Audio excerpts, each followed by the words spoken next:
Thank you to Squarespace for sponsoring this video. Now that we're in a new year, there's something I believe every photographer should always do with their photos, which is review some of their old work. If you've never taken a chance to sit down and look at your old work, it can be very humbling and also help you grow in the future to stop doing some of your old bad habits. I actually was just doing some spring cleaning on my computer and found an old wedding that I totally forgot about.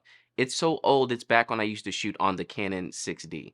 So grab some popcorn and sit down with me as I go through this wedding, edit a couple of photos, and also give you some hot takes on what I did not like about how I used to shoot and some things that you should not be doing in your weddings this year. This wedding is so old for me, I don't even remember the name of the couples. It's been a long time since I've seen this wedding, but I do kind of remember it just barely. I believe I was an associate photographer for this, so I was shooting for someone else. So that's another reason why I don't remember their names. But let's go ahead and take a look at this and start out with some tips on what not to do as a second photographer. Now, you can see here I start out with the groom getting ready photos, and I see too many second photographers do this. But first off, I'm absolutely overshooting. I'm just taking pictures of literally anything for no reason. Like, he has his fidget spinner there, but my shutter speed was not slow enough to even make it mean anything. This is one of those moments where having a blurry shot actually would have been really cool to really see, the thing spinning and stuff like that. But taking random pictures on the wall, and I know he likes to surf, but like, that doesn't mean anything. Look at all the food in the background here. And so that is my number one hugest tip for seconds. Don't just show up to the groom and start shooting random photos. Like, think about what it is that you're shooting and why. Now, some of these photos are things that I would do today, like his cufflink here. This is a pretty typical photo, so that's not so bad. A lot of times on a photo like this, I would black and white it and use it that way. Also, if you're not familiar, I edit all my photos with the Natural Fills preset, which is my personal preset, and you can check it out in the description below. So after I apply my preset, work on the exposure a little bit. And this is a nice little black and white photo. I usually do it for like close-up shots or detail shots. Some of these aren't so bad either. This is pretty typical of what I would do today as well. Now you can see I'm shooting with a 50 mil. There's not a lot of space, so it's a little tight. Honestly, I should have been shooting a little bit wider as well, but you can see all the photos are pretty much only 50 mil, which is not ideal in such tight spaces. Nowadays, the main thing that I do differently is that my 50 mil shots are only for close-ups like this photo, and then I use something wider like a 35 mil to give context and to see the whole room. That's another reason why I'll clean up the rooms beforehand or have the rest of the groomsmen clean up, because you want to have nice clean shots rather than relying only on blowing out the background. But yeah, look how close all these shots are. Now this looks like I shot it with a 35. Yes, that's the Sigma 24 to 35, which I was a huge fan of, mainly because, not that it was a zoom, but I could get a little bit wider if needed, or I can close in if I need it. So you see here, it looks like I was shooting at 24 mil, and my settings are all over the place. So when I started out, I was shooting in aperture priority, because as a newer photographer, it's hard to really hone in on how much headspace you have to keep up with the day, know what photos you're taking, and also your manual settings. So first off, don't feel bad if anyone tells you you can't shoot weddings if you're shooting in like aperture priority or auto ISO or something. You can do it. However, keep in mind your camera may do things that don't make sense, like this. So my shutter speed's at 1/100 and my ISO is at 640. Probably a little bit dark, but you can see it's almost overexposed. I didn't need to do that. And we get all this lovely blur in his hands here, not because the photo's not sharp, but because he's moving and my shutter speed is too low. So watch out for that when you're starting. All these photos are tilted, like I couldn't straighten out the thing. So bad. Straighten your photos, y'all. This one looks like it's okay. It's fine. I think his shoes meant something as well. This is another one that I would black and white also.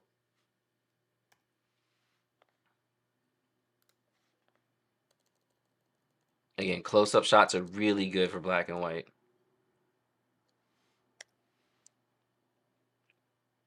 And yet just so many photos, like there's no thought, rhyme, or reason. I'm just like shooting and scared to shoot. Don't overshoot. Think about what it is you're shooting. So this was a Jewish wedding, so they signed the ketubah here. So I went with them to the house there and just took those photos. These are actually okay. And I think these are better because I'm just shooting for what's happening. I'm not trying to like get creative at all. One thing, some of these photos look a little tight. Yeah, like on the 24 to 35, I should have shot this at 24. It's a little tight. Like I could have had more space. And again, here goes aperture priority. Now, first off, it looks like I might have had a flash on. Does the settings tell me? Oh yeah, it did fire. So I did have a flash. But my settings are all weird. I probably was shooting the flash in TTL. This is just not, it's not good.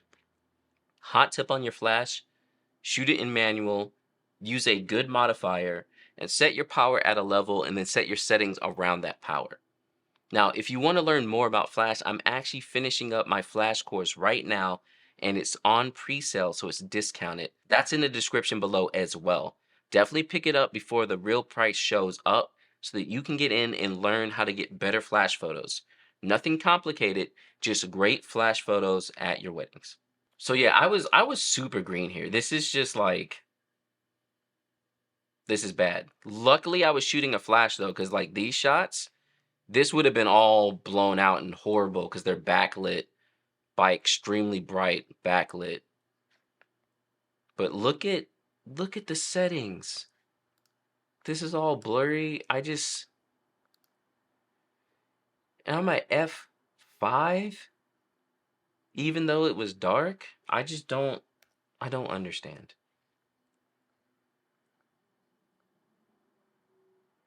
But again, I got what was needed. After the ketubah signing, I head out to take some photos of the guys. And as you can see, it is a super bright day and we're out by the beach. So yeah, everything is absolutely blown out. And even though this is full frame, based on my settings, I don't think this can be saved whatsoever. It looks like the sky is totally gone. Yeah, that sky is gone. Uh, yeah. When your whites start looking like they're glowing like that, no matter how far you bring your exposure down, you see that? That's when you know you totally overexposed it and there's no way to save it. So again, these are, usable photos. Some people would like totally hate it because they're like blown out in the background. I don't think it's that bad. But yeah, it's this is not good.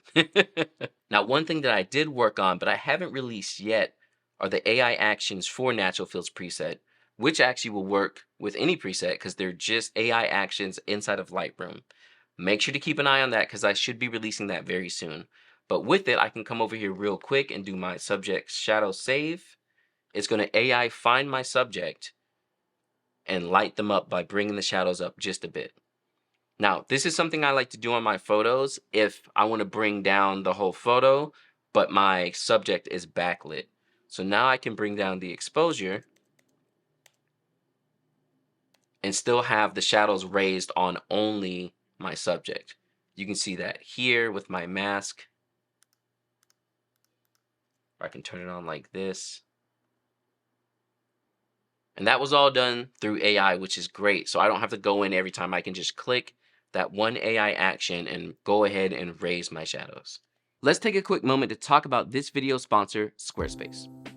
Squarespace is a platform I've been using for over 8 years in my photography business and something I recommend to all photographers. Especially if you want to be a working photographer like a wedding photographer, not having a website is not helping your business grow. With Squarespace, you can easily build yourself a website, upload your portfolio, and also so many other features like newsletters, commerce, analytics, and even courses. Now again, as a self-employed photographer, this is going to be huge for you because it gives you so many lanes of income that you can create and grow your business into. Again, I've been using Squarespace since I started my business and it has never failed me, and honestly, the way it's grown over the years has been absolutely amazing. Make sure to check out the link in the description below or visit squarespace.com/jbivphotos for 10% off of your first domain or website. Let's keep looking at these horrible photos. So here I am shooting the groomsmen. It's pretty bad. It's overexposed. I did the best I could. I don't even know if I used my flash. It says it did fire, so I at least was trying to fill them with some light, which is fine. I don't know what this is. This is too tight for like no reason. Oh, it looks like I tried to adjust to save the sky a little bit. So I did have some sense. And it also looks like I didn't take any groom solos. So that's something I do all the time now. When you're shooting your bridal party, bridesmaids, groomsmen, whoever, make sure you take photos of the groom or the bride with each person in their party, not just a big group shot. Do a group shot and then each one of them separate. As you see here, all I did was group shots, and then I believe these are his brothers, and that's about it.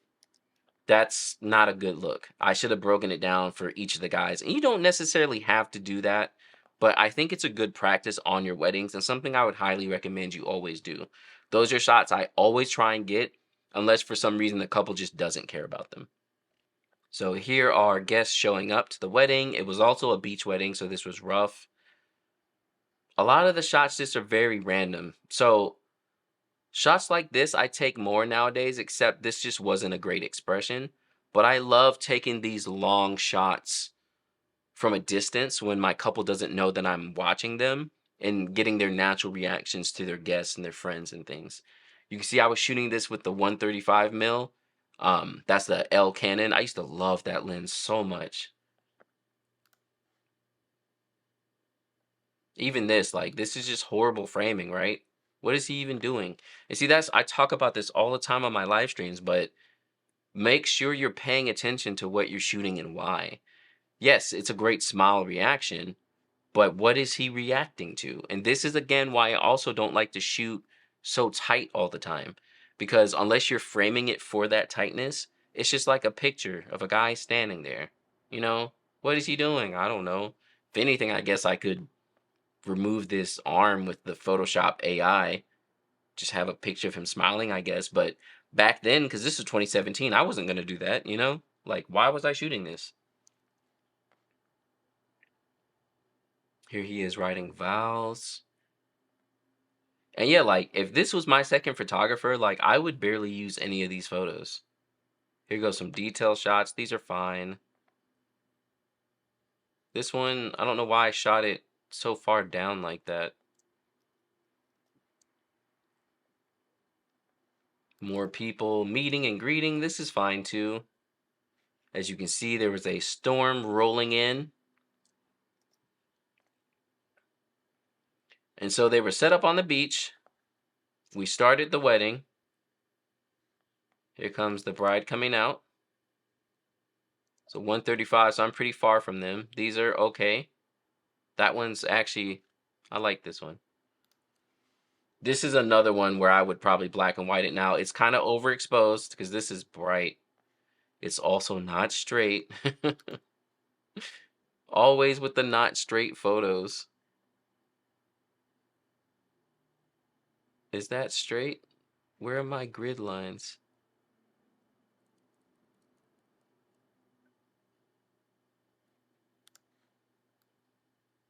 That's fine. Oh no. We'll constrain the crop.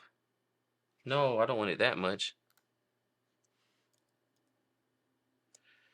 So this, I would have to fill in these corners with Photoshop, which nowadays is super easy with the regenerative AI. It's so good.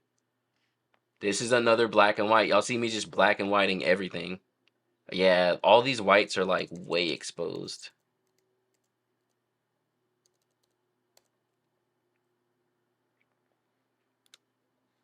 This is another great example though why everyone who argues that full frame is better, oh, this might be a better, no, I like this one better. Everyone who argues that full frame is better, like, it really comes down to you as the photographer, because, like, this is pretty bad, and I do way better results on my crop sensors. The only difference now is that the backgrounds just aren't blown out as much, which is, like, negligible. So they come down for the wedding. I should have repositioned myself so I could have gotten better hugs and things. The framing of this is just not, it's not good.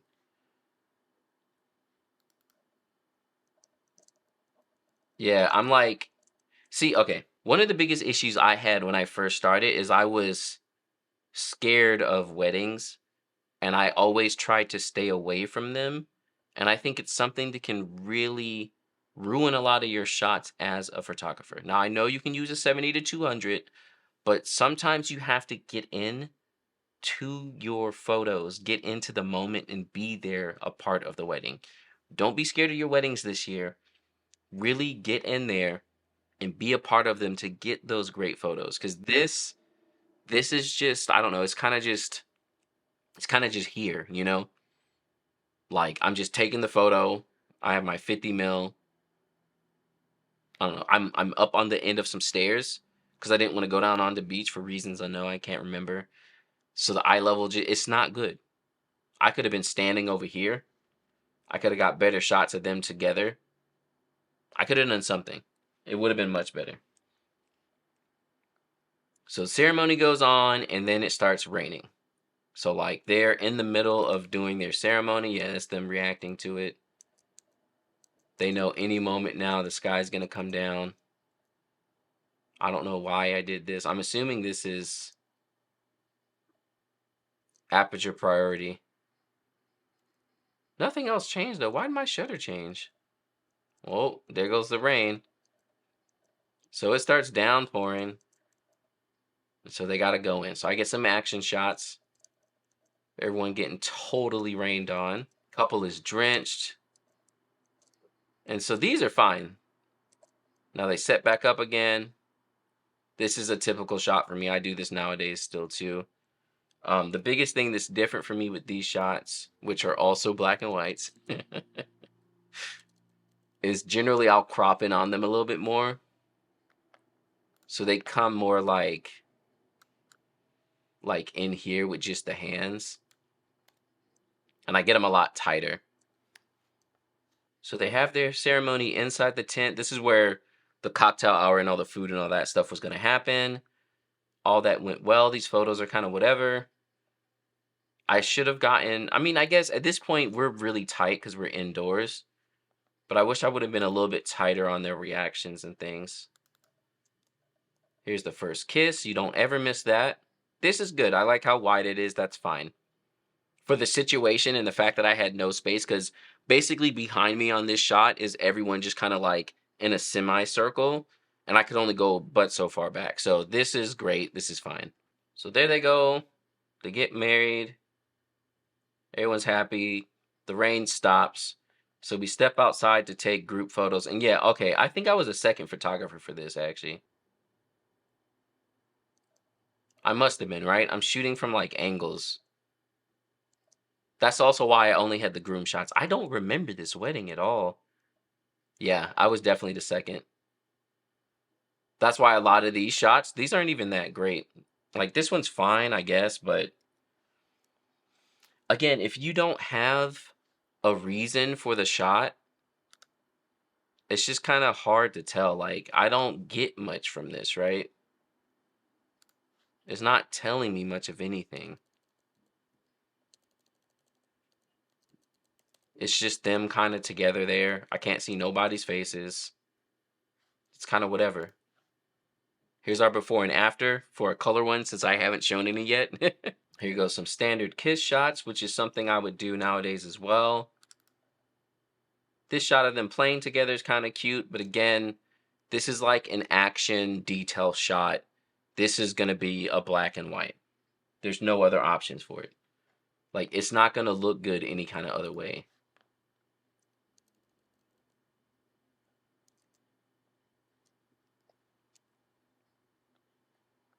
Oh, yeah. This is the main photographer, I'm assuming. I don't even remember who I was shooting for. So yeah, all my shots are at like weird angles. I should have backed off more and taken like wider shots or something. But yeah, as a second, like no main photographer is gonna use any of this. This is unusable. And this is what I talk about a lot about not shooting for yourself alone. Like, make sure you're trying to get something different than what the main photographer is going to shoot. Make sure you're getting shots that you can use in your portfolio, but the focus is not only on, oh, I need to get my shots. Be a good second, support your main photographer, and then also get a couple shots you can use. Like this shot here, this is usable. Like, this is a decent little shot that I could use in a portfolio if I wanted to. First, let's straighten it out. And then I like my center crop so I can actually pull them in some. And we need to warm it up.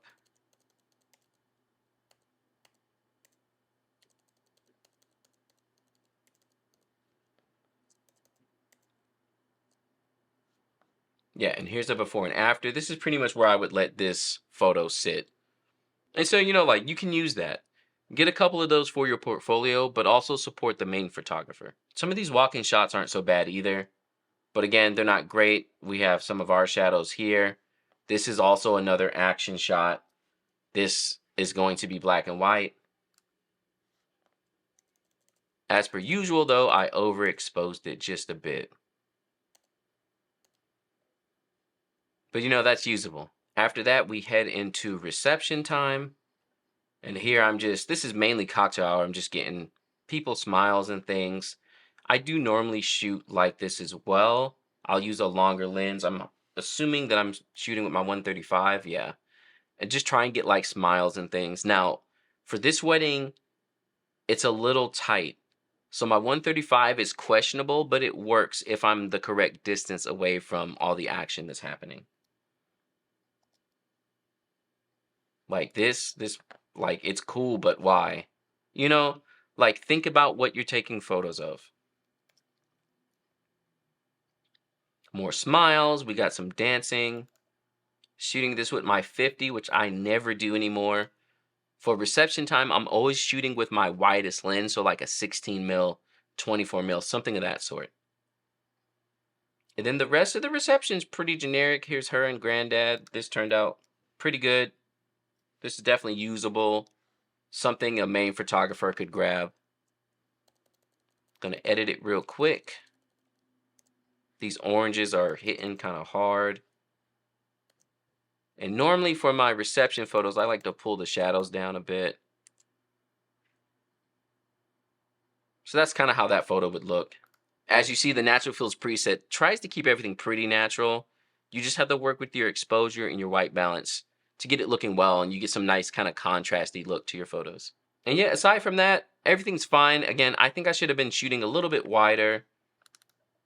Reception is okay, but it's not wide enough. It's not letting me know what's happening. This is something I tend to do nowadays as well. I probably would black and white it also. This is honestly what I do to my second photographers. Usually, I barely use their photos, and if I do use them, I'm black and whiting them almost immediately.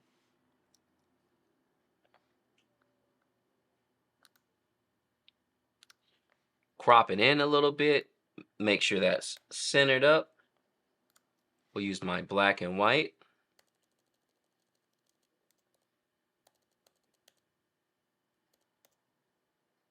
And that's kind of how I would leave this one.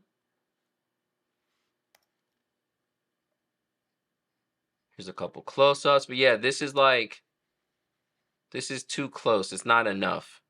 I'm not getting enough context. Blowing out the background and everything is cool, but you also need to like have context as well. This is totally misshot. These are okay. There's a little bit more context here. More people smiling, dancing. Yeah, this is nice. Oh, I guess not. Oh no, I missed that whole thing. This is what I mean by context. This is better context, but her facial expression is not it. Oh my goodness, missing so many shots. Yeah, I like this whiteness much better. This is that 24 look. You can see more of what's happening. And then sprinkle in a couple of close-ups in there, but again, these are, look at this. None of this is helpful. Like, what's happening? They're just shots that are too close. You know, this one's fine. We got good reactions here. But you need some context. You know, like, just having close-up shots ain't it. And this is why I highly recommend you shoot with wider lenses at your receptions, really.